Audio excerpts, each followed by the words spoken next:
How would you put up that house out there? We're going to call the, how are we listening? Special Meeting of the Plain Township Board of Trustees to order. It's now 6:01 p.m. The agenda's before us. It's okay with the board. We'll forego the opening formalities of the meeting. We'll go right to the agenda. Under new business, we have healthcare renewal proposals, and I'll turn that over to Mrs. Campbell to start. Thank you. To the board, in a minute we'll turn it over to Mark Wessner and Lisa Brown from Huntington, who for the last 2 months, I think we have worked very diligently with. It feels like it's been a physical and mental workout, almost like we've been in, I could compare it to being in labor for the last 2 months. It's been extremely tough this go around to get where we're at today. Not saying that we're satisfied where we're at. What I am happy, and not to steal Mark's thunder, is I'm extremely happy with all of our employees. We've all come together and worked so hard because we have put together some wellness incentives. Our employees have worked very hard. This past year we've had one of the best years we've ever had, where our healthcare is down almost 10% from the previous year. It's actually 9.9%. So a huge kudos to all of the employees. That's just tremendous. So as we do every year, we go out to market, and I think Mark will tell you, we've worked tremendously hard to get the quotes that we have. Are we happy? Not thrilled, no, but it is what it is. So, to decrease by, almost 10%, what I wanted was to be where we were at last year. Obviously, I must live in a dream world, and because that just doesn't happen. So, and not without trying, because the try and the oomph and the push was there, especially on Huntington's end, with the nonstop meetings, phone calls, getting all of the numbers to the people they needed to. So with that, I'll turn it over to Mark to explain exactly how we work together. Thank you. While Lisa's handing out the packets that we brought along with us, let's take a moment and tell you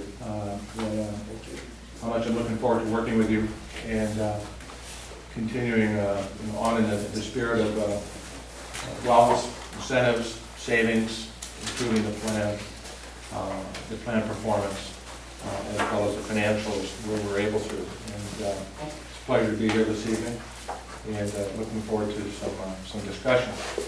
So when Lisa talked about what we've done in the marketplace, it was very concentrated, very focused in soliciting offers from a variety of carriers. And you'll see, if you take a look at my, and stop me anytime, by the way, please. There's a letter in the left part of that jacket, the file jacket that I sent to Lisa on the 1st of May.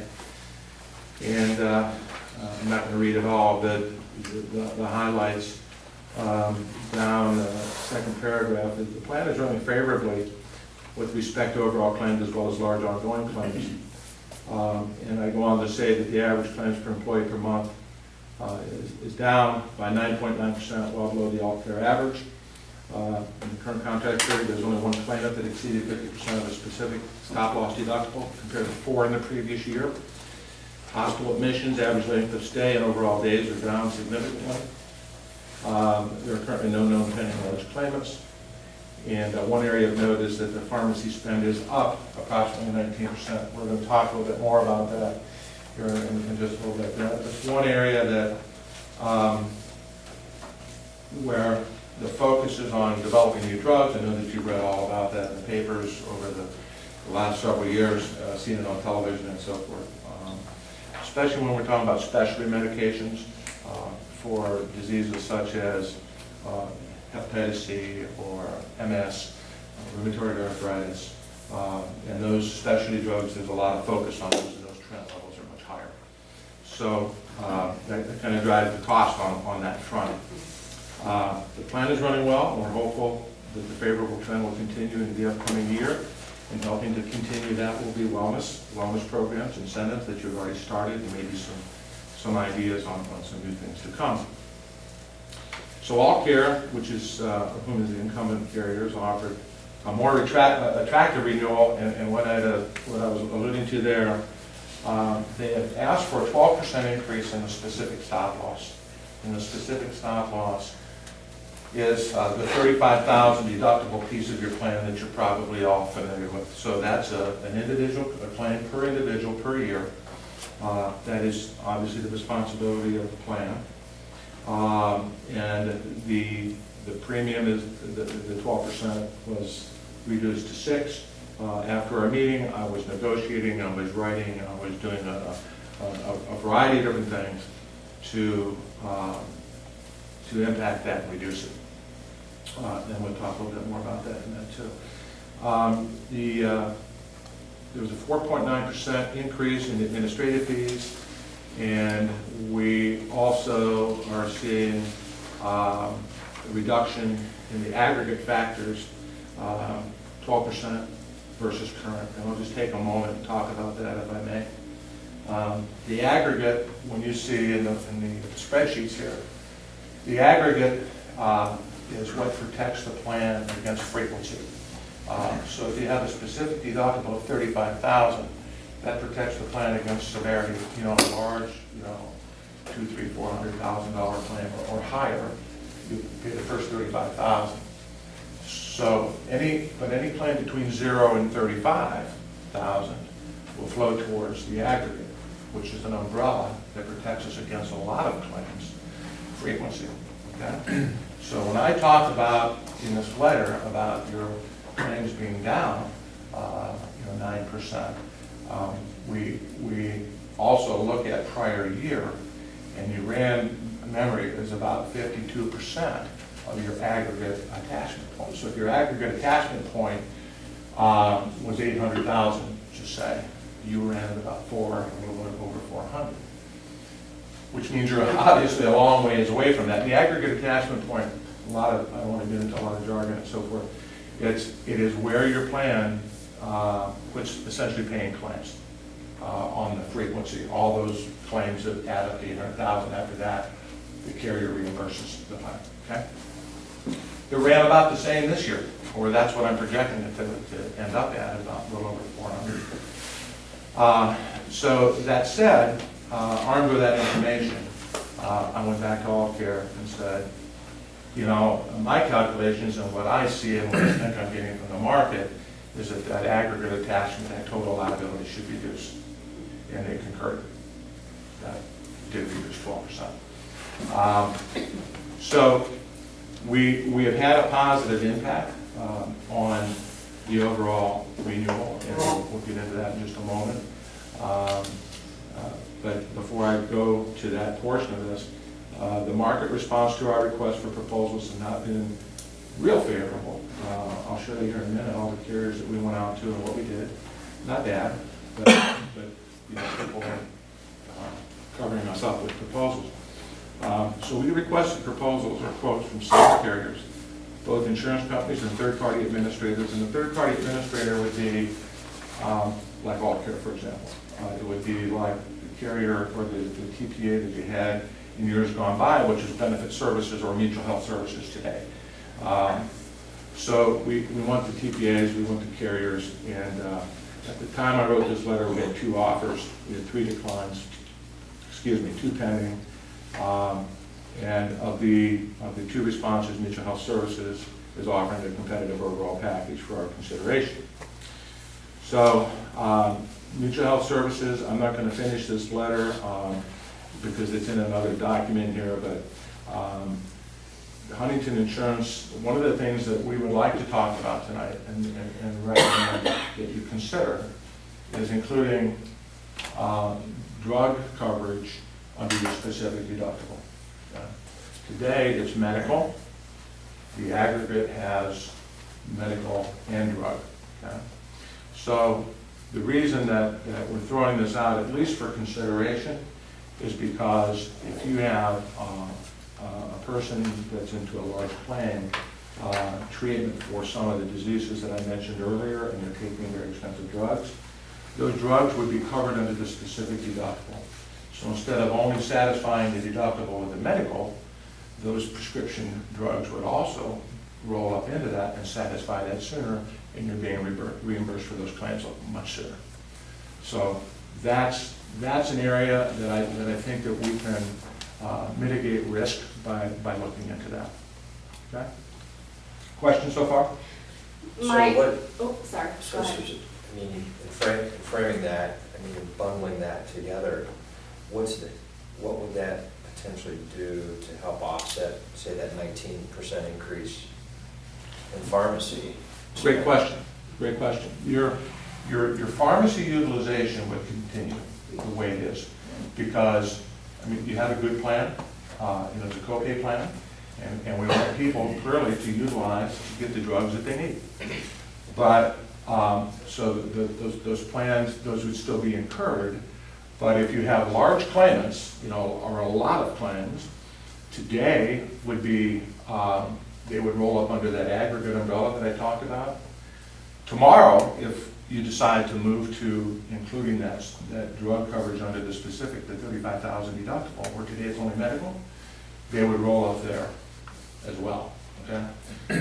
All that means is that the spend is still the same, but if you have somebody that maybe has $20,000 or $30,000 in drugs and $35,000 in medical claims, you have a $25,000 claim in money that's coming back to the township, okay?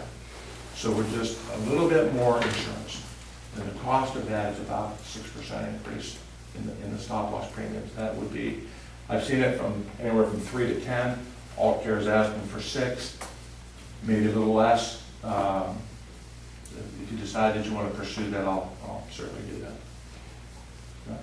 So when you take a look across our collective pool, our body, if my pharmacy spend staying the same, but now it's going to also figure into that stop loss gap, but then there's also an additional cost for this premium rider. I mean, what's projected net out? I mean, Well, that's, net neutral, net saving? I mean, does it flat out equate to net cost to my tax-paying residents? another great question. If the township buys that additional coverage for, let's say, $12,000 annually, and you have one person that's taking those types of drugs and is ill, I think I can't guarantee you that it'll pay you back every year on what you spend, but I guarantee you that it's good protection. And we see more of those people out there, with specialty meds and all that sort of stuff. So with all this number crunching and coming to these costs, there's absolutely no way to tell me a statistical probability that, hey, there's a 5% chance based upon your historical usage and even looking forward into projections. You have, I think, one claimant or two claimants, and their maximum spend on your top 10 highest paid drugs, one of them is like $3,000 this year. And that person did not have, I'm going by memory here, that person did not have a large catastrophic claim, but you've certainly had it in past years. 2011, it was a great example. So we are running very well right now. The township is running well now. Those claims, I don't see a person out there, but there could be. Alt Care has drawn my attention to several persons that could turn into larger claimants. Okay, so we're talking about the unknown, and to give you a statistical probability, right now I'd say it's not very highly probable that somebody would have those claims this year, but I don't know. I can do some development as far as industry standards on statistics for you. Happy to do that, and I'll get back with Lisa on that. Yeah, please. Yeah, these specialty drugs, I talked to the trustees in Jackson Township, and that's a big concern of theirs also, because they have some individuals that are $20,000 to $30,000 a week this additional coverage would protect the township and cover us from something, because they're trying to figure out how to budget for that now. But my concern is, what could end up happening then is that we reach our specific stop loss, and then we're gonna have large claims based on prescription use. So then, when we go out to bid the following year, we're gonna, instead of have one large claim, we're gonna have several that may be prescription based. So then it's gonna be harder to quote us, or our prices will go up even higher because we're gonna have large claims. It is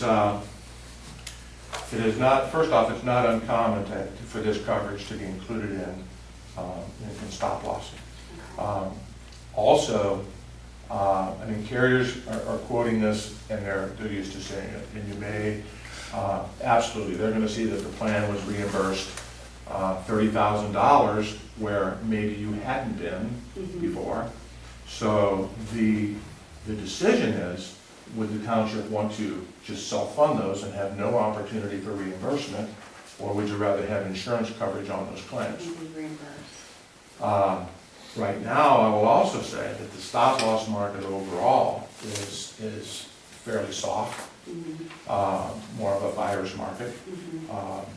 And I don't have that crystal ball that we all think would be so valuable, or would be so valuable. I don't know when that's going to firm up. We don't really have any indication of that. So I think for now, it would be something that serve you well. Is it something that has to, the decision be made right now, or can we add it in? Okay. Because maybe we attack it once we have additional facts by adding it in, but then also changing up the prescription too. Whatever carrier, if you end up renewing with all care, when we put the renewal to bed, we're going to want to tell them that. Okay. So we will have some time. We'll have some time. But we won't have months to do that. Thing is, even if we say we're going to proceed forward with the incumbent, we can come back here. Can't wait on the stop loss portion of it, because we've already made a motion to, if that's the route we go, to proceed forward with the incumbent versus any other next only factor. I think Scott's saying if we would move forward with all care, how long would we have to make that decision to add that prescription? At least until the renewal date. Till June 1st. Yeah, and sometimes retrospectively, if I tell them that we're considering it. Okay. So we've got another meeting even in Yeah. between. Pardon? So we've got another meeting in between there, where we're not pushing for a special meeting. So my thought process is in place. You're saying that's about an additional $12,000 expense to the township. And that would protect us going forward with any of these large specialty drugs that are coming onto the market, which could be 30,000. Yeah, really expensive. Yeah. And if our claims continue, our prescription use continues along the way it is, we spent the $12,000. It's kind of similar to having an umbrella policy on your house and your car and everything else, just in case the catastrophic thing happens. And the way our plan's running, if it's 12% more and we're at almost 10, it's almost a wash at this point. Almost 10 what? Decrease. But I still think we have to look at That's the some, variable. yes, That's on that's the a variable. variable. We're Yes. talking fixed versus a variable. Yes, that's right. And I think we also have to look at our prescription plan also. So, okay. There is there's a memorandum also in the packet on the left side. And what we wanted to do in this is to give you a high-level overview. And some of this I just covered. But we've gone to the market. So with all care, the renewal offer in its final form, we believe is a good value. We're not saying certainly that it's ideal. We're not saying that it's where we want to be. But there's no change in the contract type. There's no change in the specific stop loss deductible level. It's a 6% increase in the specific rates, about $10,000 annually. A 12% reduction in the aggregate factors, and I'll touch on that once again. The factors that you see in the contract are the liability per single family multiplied by 12 months and multiplied by your census is the final aggregate attachment point, you know, the maximum on that umbrella that we talked about. So those aren't premiums, they are liability risk factors, okay? But that's a reduction of $108,498 versus current. The aggregate stop loss premium increase is $1,535 annual. The administrative fee increase is $1,142, that's about 4.9%. Overall fixed cost increase of 6.33% is $13,165. The annual maximum cost increase, decrease is 8.53. And the all-care plan includes a fully insured organ transplant rider at no additional cost. And I'm going to take just a couple of minutes and talk about that. But first I'm going to talk about the bullet point I have it. The annual maximum cost includes the aggregate. Now we know the aggregate came down $108,000. That is not a guarantee of a reduction. It's only meaningful if you hit that aggregate. Yeah. Okay. But I wanted to put that in there kind of for an apples to apples comparative piece. So the fully insured organ transplant rider, the way that works is if someone is identified by AllCare as needing a heart transplant or whatever it happens to be, and they work up that person and they go on a transplant list, that becomes fully insured. It's not a self-funded liability for the township. Okay? It is fully insured for the employee, it's fully insured for the plan.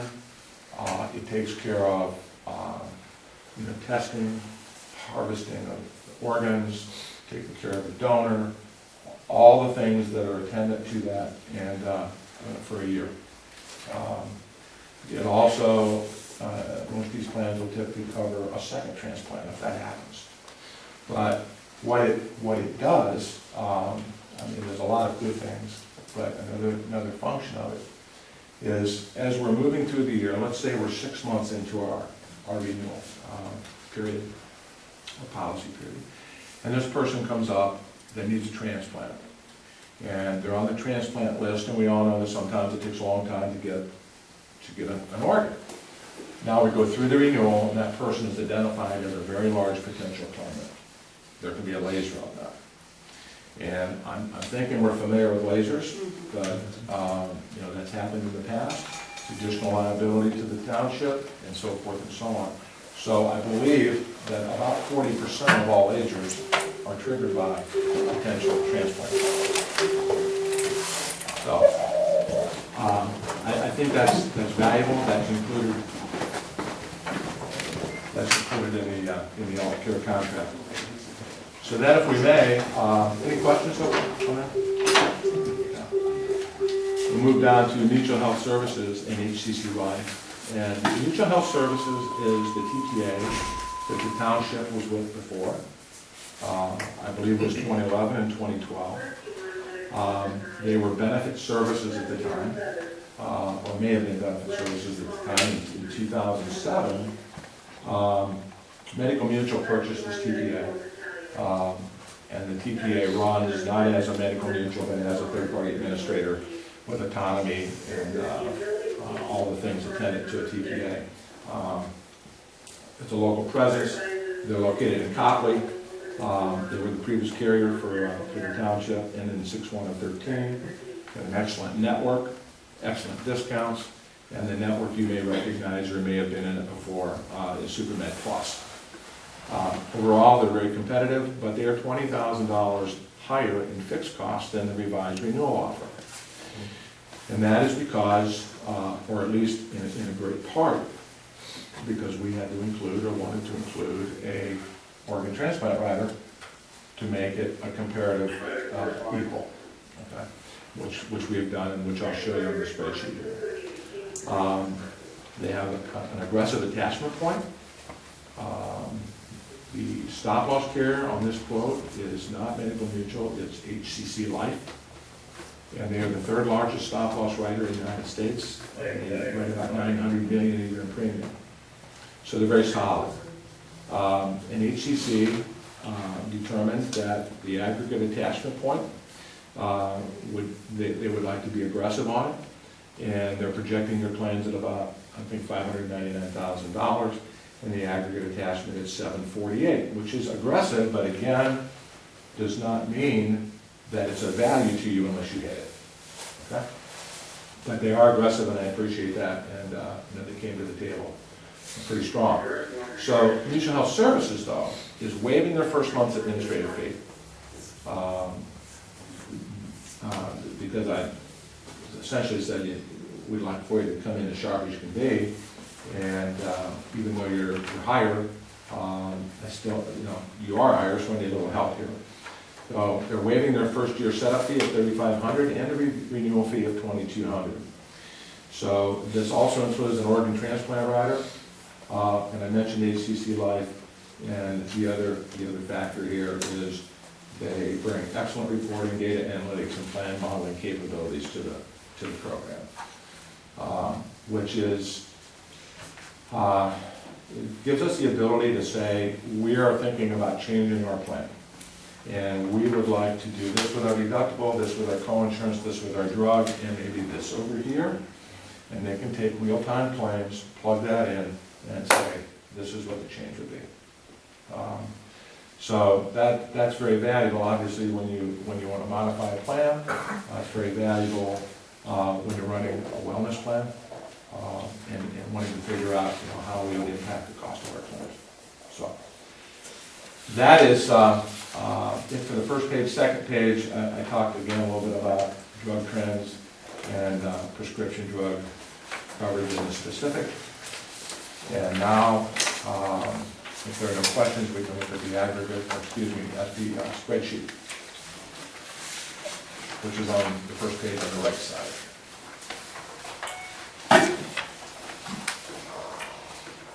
So page 2 is the carriers that we're out to.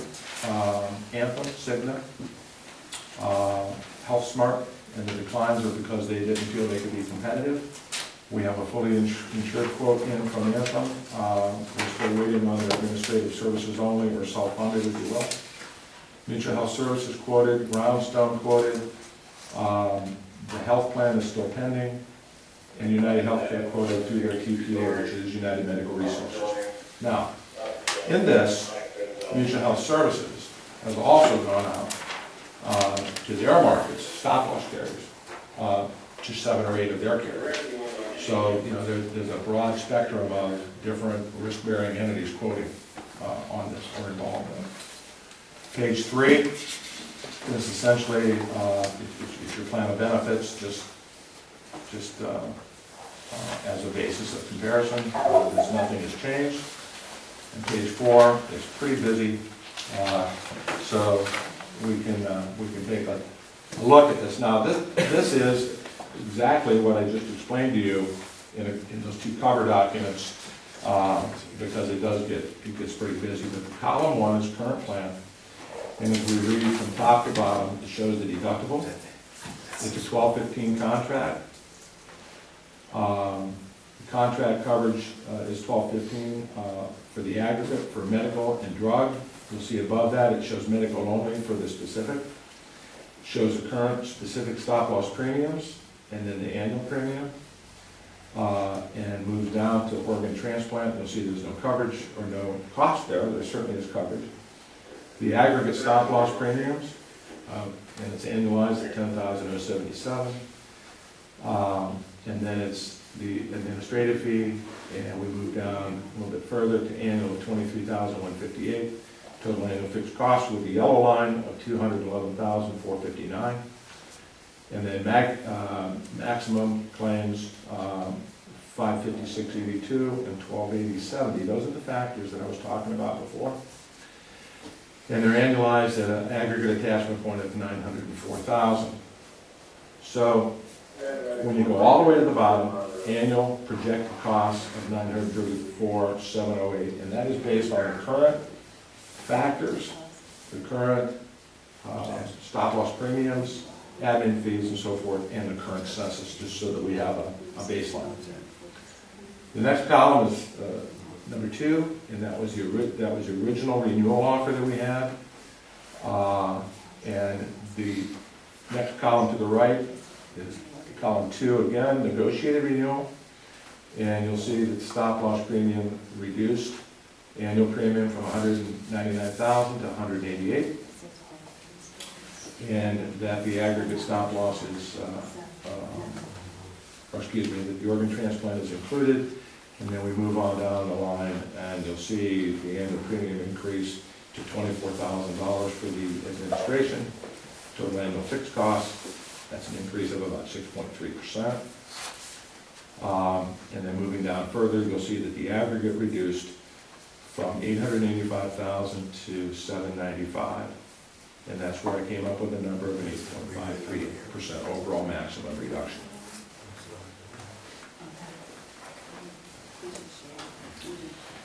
The column 3 is the Mutual Health Services TPA offer, also 12-15 contract. It's $182,000 in premium. So that's where I was saying that HCC was aggressive in their pricing. But then the next column, or the next block down, where it says $956 and $2197, that's the premium for that organ transplant policy. So it's coverage you have now, and it's coverage that I'm showing you, to make it a fair comparison, clearly. Then aggregate premium, their admin fee, going from top to bottom, annual premium of $37,881. And then we pulled out $3,157 because they're waiving the first month's admin fee. And the premium then is $244,926. And it's about a 15.83% increase. So you'll see that the aggregate, though, attachment point is $748,000. Annual maximum cost is $993, which is lower than the renewal. And then again, that is offset by the, it's not fixed costs. Clearly fixed costs are a little bit higher, about $20,000. But the maximum liability to the trustees is lower because of where HCC is coming in with their policy and limiting that maximum, okay, overall claims. Next column to the right, excuse me, I'm drying out a little bit. This is the one from HCC that includes the drug in the specific deductible. And you'll see that it's a little bit higher. This one's about 2.9% to add the drug into the specific. So the premium's $188,000. The organ transplant at $15,000. The annual aggregate premium of $11,700. And then you get down to the yellow line, the annual fixed cost of $250,000. So it is an additional expense, to move. Thank you. To make a move to Mutual Health Services is about $20,000 clearly increase. Is it a good product? Absolutely. Good network? Absolutely. Great discounts? No question about it. Can I guarantee you? Oh, by the way, I asked them for a discount guarantee, but they weren't willing to come through with that. Can I guarantee that your plans will be where they are or less? No. So that's pretty much where we are. I mean, they've delivered a good product, but I can't guarantee you that it's going to be less cost.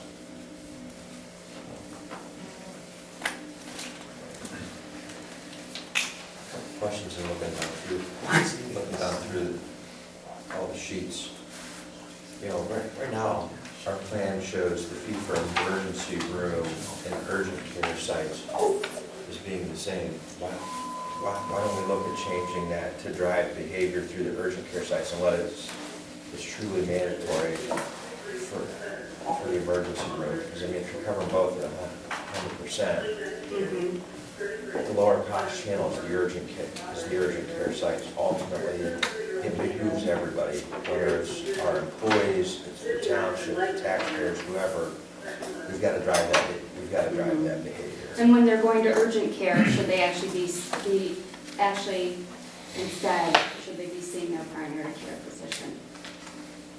So how can you drive that? Because I mean, I'm dealing with the healthcare negotiations where I work full-time. And I mean, I'm not casting this on anyone specific, but in generalities, and pretty consistently, regardless of the body, you can force the behavior to go through primary care, then urgent care, then the emergency room. The problem is I mean, there's people in every body that will, well, I'm gonna go right to the ER, and that's, Yep, you're right. that's not being a good citizen of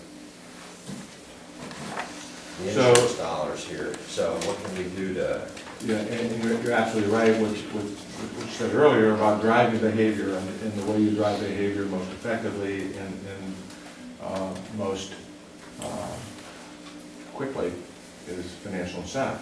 So and typically, if you're dealing with this on a daily basis and you're working on a negotiation now, you know that non-emergency use of an emergency room is what the language should look like. You know, if somebody has an emergency, I mean, we don't want to penalize them, right? Yeah. But if they're going there and could have gone to maybe an urgent care or primary care physician, then there needs to be a disincentive. You know, we can certainly work with you and give you some language on that. And a separate copay when you go. And we see them all the time at $150 or $200 if it's non-emergency. So urgent care is more cost effective. Primary care obviously is most effective. Yes, absolutely, I agree, and I can help you with plan language for that. Does any of that, how much of that affects, if any, at all? That affects our plan costs. Now, let me ask this question too, because I mean, I agree, it's a great point Scott came up with, but let's say something happens to somebody after urgent care hours and they don't have that. That's Oh, well, by then, natural yeah. default. Yeah, that's, I mean, if you're primary care, there's some people who use urgent care as their primary care physician. Well, don't we have a plan set up how to require primary care? The There's incentive, we a have the- disincentive, they're We have charged the more, incentive. they're charged more if they don't. Yeah, we have primary care. Yeah, but after hours. After again, if it's hours, not you don't have a available, especially choice. when it's sitting way Yeah. down, that'd be absurd. Yeah. But if they Same utilize with the other that. services, do they pay the higher copay, or? Say that again, please. If the primary physician's not open, Right, that's different if you go to urgent care. If your Yeah. primary care physician's not open, you're not but penalized. the urgent care closes at 10 o'clock too, what happens if something happens to somebody at 10:05? If it's an emergency, nothing, but if it's a non-emergency. So we can dictate what the Yeah. emergency criteria is. Absolutely. So if they're not going to the emergency room with the sniffles. Right. Yeah, precisely. Precisely, yes.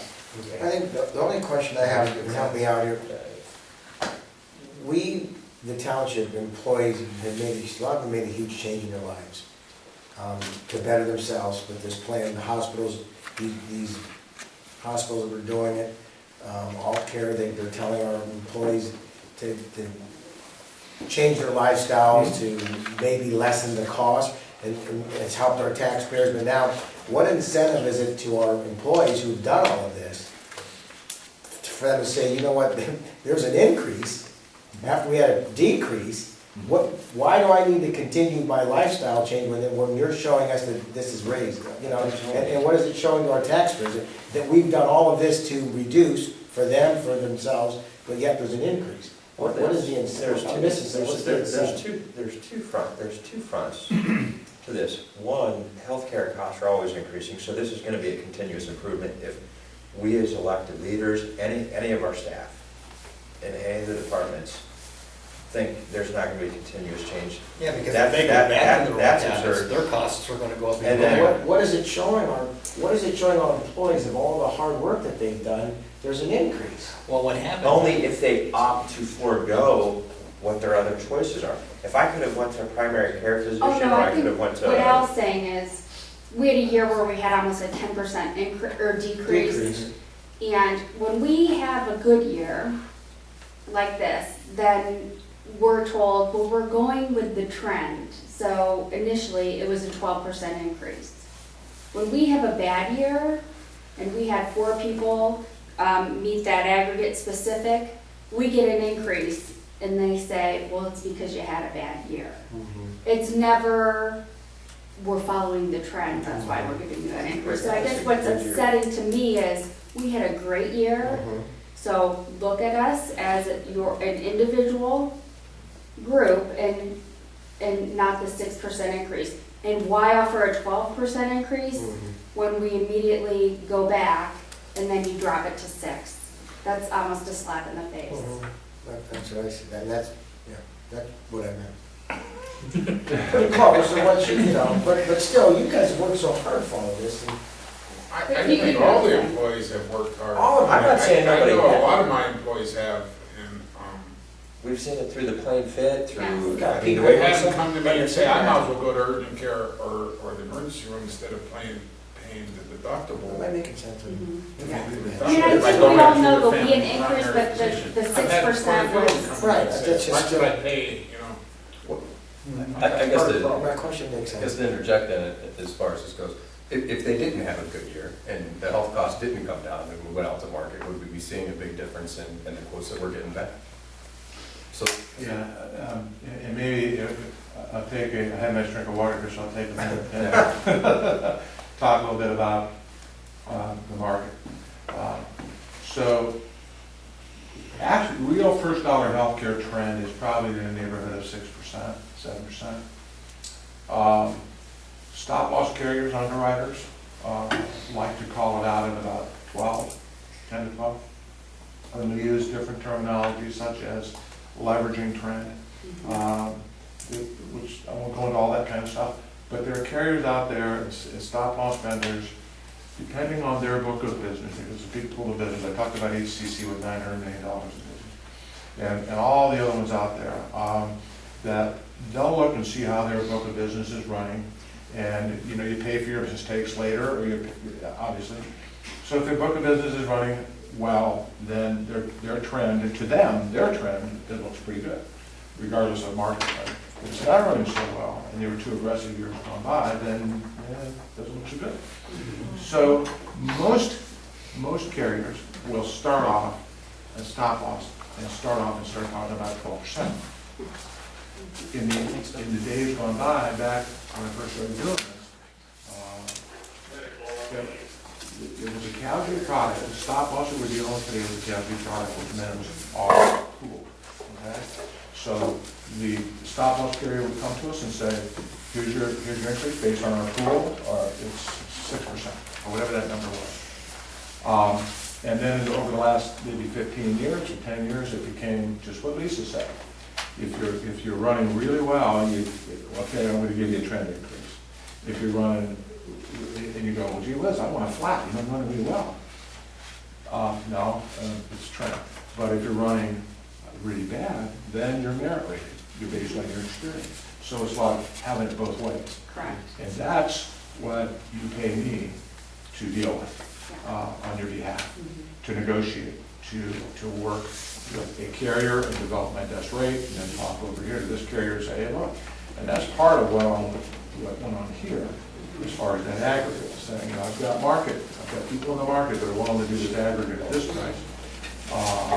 And I mean, we've all been in negotiations, and that's what I'm doing, and have done, along with Lisa.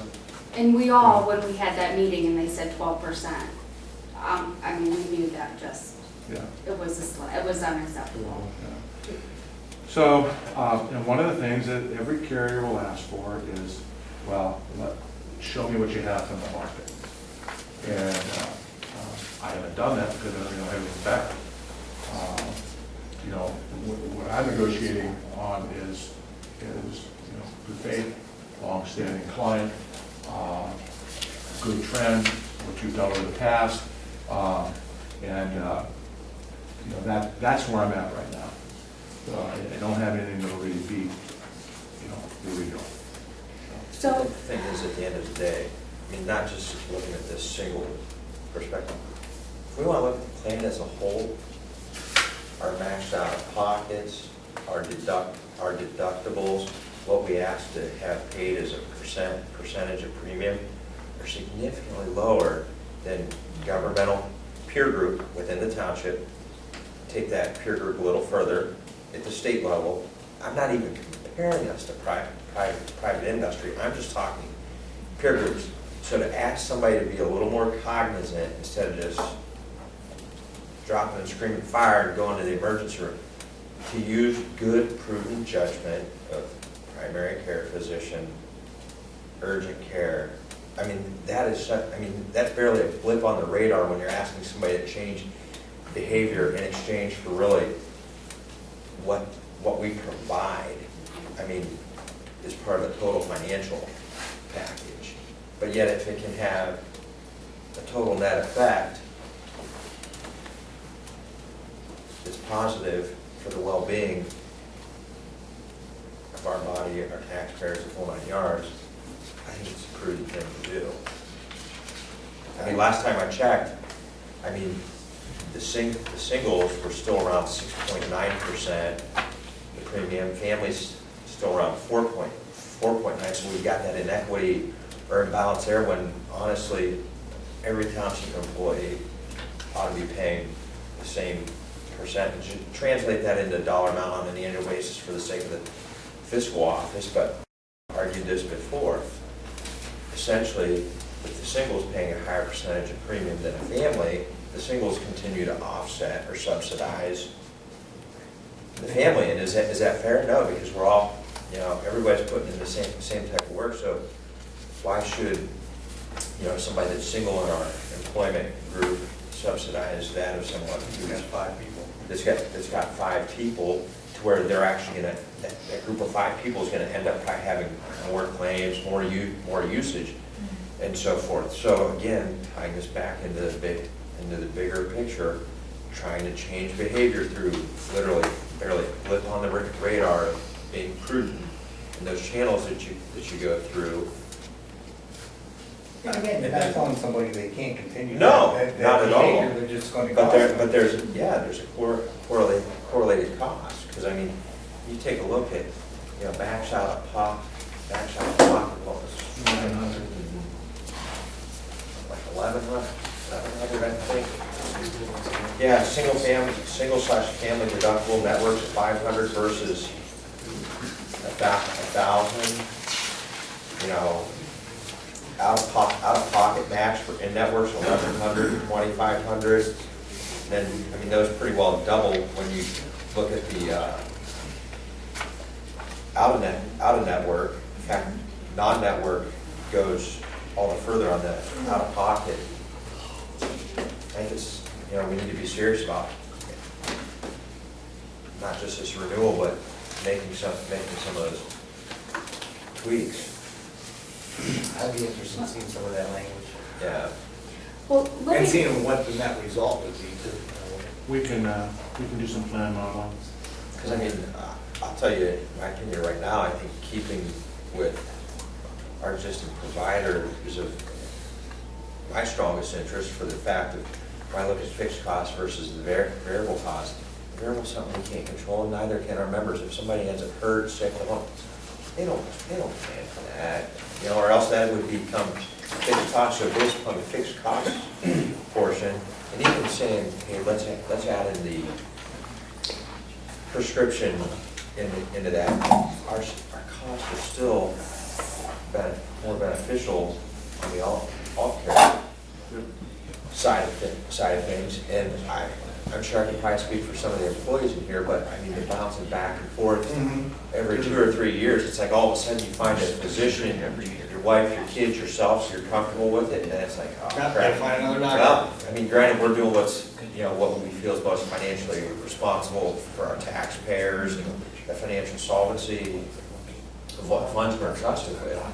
It still sucks for our end users, so. and just to touch on what's been presented, if you look at the claims, which are about $20,000 more with mutual health services, and then you look at the projected costs, which last year we ran about $434,000. Mutual health services is about $20,000 less. You're essentially at a wash. So do you want to make your employees Switch? No. switch, or do you want to stay? Get a wash. Right. But that's projected claims, and you cannot project, you can't project claims.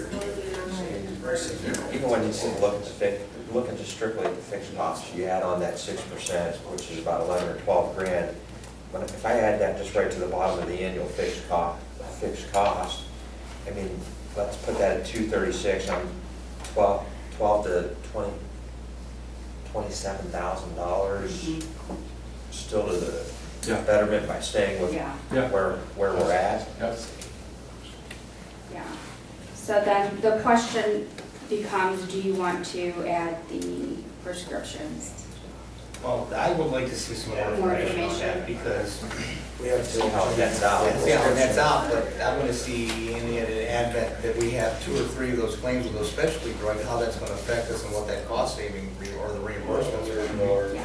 Because if you call the Jackson Township and talk to them, Todd Hawk and them, John Fazino, they're very concerned about these specialty drugs. But we've also gone through our prescriptions, and I don't think that we're in that situation yet. No, but We've had 0, but they're then telling, it will they're cost, telling us. yeah, but just to let you know, that if we add it and we have 0 right now, then we're okay. And then we're also okay if they come. So it's okay either way, but we'll work together on getting. We'll get you some numbers on it. Yeah, Yeah, because when they told me that number of $20,000 to $30,000 a week for one of these drugs, one of their employees has, that, it's, no, we've actually had employees who recently have gone down from a year, 20,000 a year to almost 0 through the health and wellness, so, we may see an improvement this next year. And is it with alt care, if you don't use, did I just find out, Lisa, if you don't use the Walgreens network, we're charged 75 cents a prescription, is that correct? Or he's on. do you have to Yeah, I use? don't remember seeing anything like that. Okay, we'll look into that together. I Of thought, course, I just got back from vacation, so. okay, I thought there was If it's that something, reason. I think there may be something new about the Walgreens network that we may have to look into. Yep, I'll check for you. Yeah. So if there aren't any more questions, there is, Lisa, Pretty much, we have the highlights that, I mean, everything that is really an option for consideration is, there's an input proposal there fully insured. I don't, my guess is that all the years you've been self-funded, you probably don't want to go in that direction. And then there's another proposal on page 6 from Roundstone. And I will take just a minute and say that this is a captive risk arrangement. I don't know if you've heard about those, if you're familiar with them, but what I'd be willing to do, if you would like, is to get together again, informally, and I'll talk with you a little bit about captives. And what captive says, essentially, is that you go into a cell with, it's an insurance arrangement where you actually own part of the insurer. And you can participate in underwriting gains or profits, but you also have to put up collateral money for reserves. I mean, there's some complexities to it. This particular offer really didn't cut the mustard, if you will, versus what your renewal is. But there's a variety of captives out there, and we could explore that. Because one of the things that captives do, the hallmark of a captive reinsurer, is to take on smaller groups. Your experience can sometimes look like an EKG, So a captive is to level the risk, is to make it more predictable and less volatile over a period of years, where you can actually share in the experience of a pool of like-minded folks, okay? So it reduces volatility and allows you the opportunity to share in underwriting gains. So it doesn't look like it's a viable option right now, but we can talk about it. no, I think what we do want to focus on this year is an HSA, establishing that HSA. I know we had some retirements and changes, but we want to bring forward that HSA as a secondary option. that's gonna take a long time to put in place and It take takes some some Work, education. yeah. Yeah. It takes a lot of education. Sure does. It's a very slow adoption. Yeah. Now, we had a conversation leading up to this, impact of the Yes You Can program. Well, And passing along expense on the back end of the employer for out-of-network providers. Where did that? yeah, well, if you stay with all care, which it sounds like the board is going to do, that won't affect us because we don't have people going to the other program. The other That doesn't program was- really affect us. The other hospitals program, Yes, you can. whatever that's called. It's not Yes You Can. But if you would switch to mutual health services, that would have to be implemented or our plan increases. So right now, if I go to, I say, I'm a little person just because I like whatever the program is.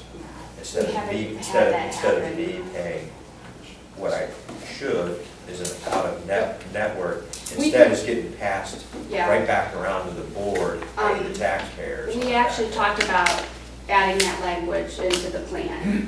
You can pick whatever resolution you pass tonight, we can still implement changes into the plan, and we do as things come up all year long, so we'll still implement those changes. So yeah, we did talk about, and, that's something that I'm going to bring to the board down the road. So it won't name specific, we'll have to write it in such a way that regardless of what plan we have, it will qualify to the other plans, whether you call them Yes You Can programs but yeah, that language will be coming to the board.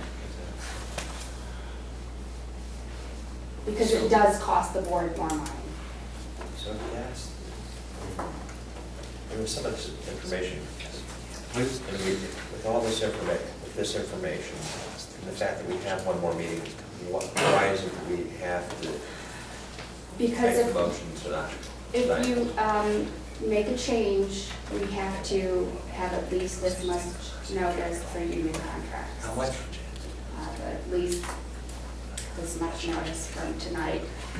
And Of the insured. in the insurance, we'd have to get in and make the changes and get into their system. And it takes that long. We're less than a month away to, if you'd say we want to go with mutual health services, we're cutting it down to the wire to have that in place by June 1st. So, again, you don't have to add the prescription tonight. You could add that at the next meeting, but if you're confident that you want to stay with all care, you could pass that resolution tonight. It's just if you would change to another provider, we're running out of time to make that. Because firstly, the two things I individually want to see is the language for any out-of-network plan, so that cost can't be passed Yes. back around on the back end. And that doesn't matter tonight. That's the So at Plain any- Township's so- plan. So at any point, whether Yes. we're July, September, December, Well, the sooner that we do it. yeah. Oh, yeah, I absolutely. can have that. So that- What I do is I meet with the unions first, and there's representatives tonight, but I'll still do that. We'll work on the language, and that's the board's healthcare plan, so you can pass that stuff at any time, and I can have that ready by, not the next meeting, I want to give some notice, probably the following one. And then I personally want to see some type of language regarding, primary, Oh, you can do urgent, that, emergency. yeah. Yeah, unless the two unions that are here tonight are comfortable with that, yes, you can, no, you can't language, we could, no. I mean, it's the board's plan, you don't have a choice, actually. No, but with so. permission, I'd like to address the board with Yeah. permission. I mean, on a few things. I mean, there's Mhm. just some, but I'll wait till that's appropriate. Yeah, so with the board's plan, that's up to the board, whatever you want to put in that plan, that's up to you solely, that just has to be communicated. So that's your healthcare plan, that's your self-funded healthcare plan, that has nothing to do with the resolution tonight. Yeah. So I can work on that language, and then the emergency versus staff cares versus primary cares. So if you look at the resolution tonight and you choose to stay with alt care, every single blank would say alt care. As to administer would be the TPA, would be the reinsurer, and will be for the network. All right, is there any further discussion? Also, well, actually, for the sake, Mr. Hirschberger had some comments, do we want to? I mean, he's welcome to address Yeah, the you board can- now if he'd wait, if The he'd board, want the to. board Yeah, passes Yeah, absolutely. resolution, yeah. I'd like to thank the board for the opportunity to do just that. You know, when you talked about the employee using an urgent care, an emergency room, and a family doctor, I caution you to be very careful with that, because what can happen is, and I'll throw out an example, an employee has a muscle spasm in his back on a day that his family doctor is open, but if he can't get in to see them, and he goes to an urgent care, is he going to be penalized because he didn't go see his family doctor? I mean, those type of situations in an employee's mind, they're going to say, well, I've done all these things to reduce costs, and here's something that's going to come back to bite me because I've been doing all the right things, but I couldn't do anything about those. So those situations do exist. I think our problem with that is education. I think sometimes that's the way to go, is we just need to address that as an educational format and see how that rides. Because I think that that's been some of those issues that we've resolved and we've corrected over the years, is we went to the employees and said, look, we need you to start doing this with pharmaceutical costs, and in turn, we've lowered those costs. And I think that's what this is maybe it's more of an education thing. I know some of the employees already know that because they deal with the medical side of things pretty regularly.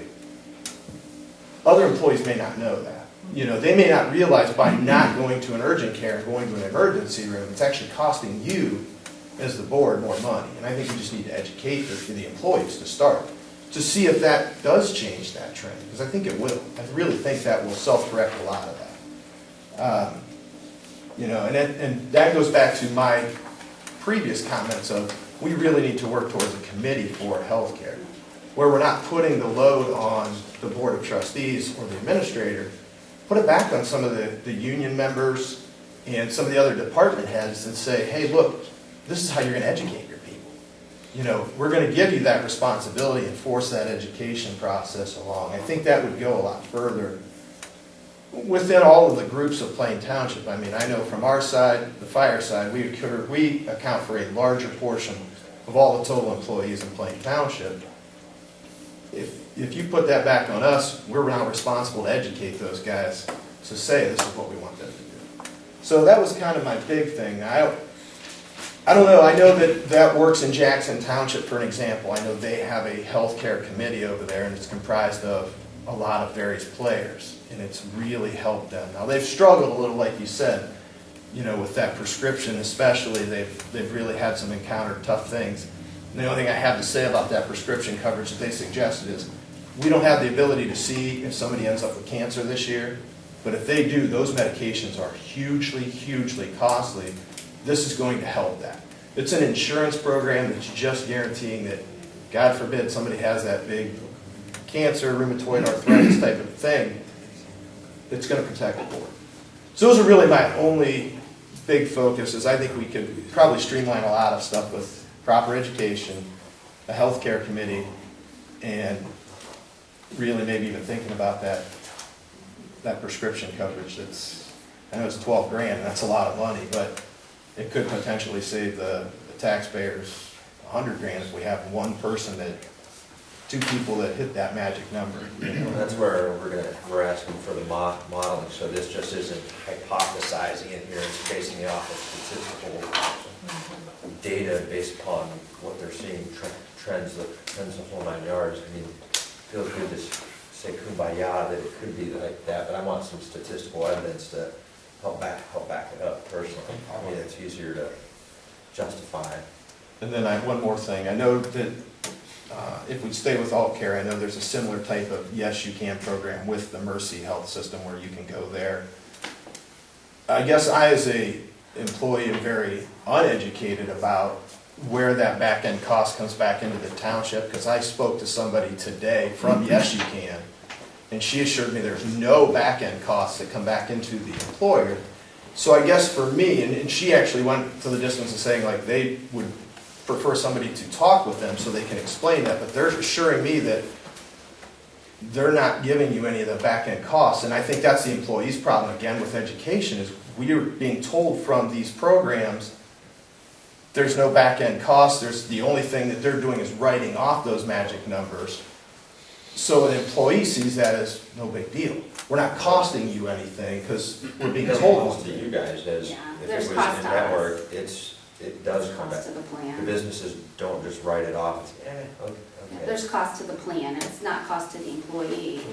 Well, that's what I'm saying, but that's what, I mean, again, I'm not making this up. I called the lady from Yes You Can this morning and spoke to her, and she told me those exact words is, there's no cost to your employer, plain and simple. It's an agreement between us and the insurance provider, and they're absorbing the amount that you are not paying. Like if, as a prime example, they will write off up to $2,000 towards your individual deductible, and they will also write off up to 30% of your co-insurance payment. And that's what she told me, legally allowed to write off. So from at our end, we're being told that, nobody's ever saying any different, showing that that's actually costing more money. Again, it comes back to that educational process. I can You would imagine address that that she's sometime. probably thinking that you guys are fully insured. Yeah, she doesn't know that we're self-funded. No, I told her we were self-funded. I made that She's very. giving fully insured answers, because Okay. we see the claims come in, and we see when somebody goes out of network and what we're paying, so, Yeah. yeah. So, and like Scott asked, we're gonna add that to our plan, so even if we stay with Alt Care, that whatever the Mercy plan's called, but probably some form of language that we can work out together, so if we ever switch, we don't have to switch that language in our plan that, you know, however we can do that. Well, the fact that we've got some employee representation here, I do appreciate it, because most folks don't even get semi-informed, let alone informed. So, that being said, I'm gonna make the motion for the Board of Trustees, Stark County, Ohio, to accept the attached proposal with Alt Care to administer Plain Township's medical insurance program for the period of June 1st, 2015 through May 31st, 2016. Alt Care will be for the TPA, Alt Care will be for the reinsurer, and Alt Care will be for the network. Second, any discussion? I have one, just a big thank you to Lisa. It's a lot of work that she put together with you guys and back and forth, so. It was great Just done teamwork, great teamwork with Mark this year. I look forward to keep working with you. I appreciate all yours and Lisa's diligence and not giving up and answering my phone calls even on the weekend and my emails. And even when Lisa was on vacation, I appreciate it, so thank you. Thank you. Thank you, Al. Any further discussion? Any roll call, please? Mr. Lino? Yes. Mr. Hawes? Yes. Mr. Geovasis? Yes. No other further business? I'll entertain a motion to adjourn. Second. It is now 7:08 PM. Roll call, please. Mr. Lino? Yes. Mr. Hawes? Yes. Mr. Geovasis? Yes.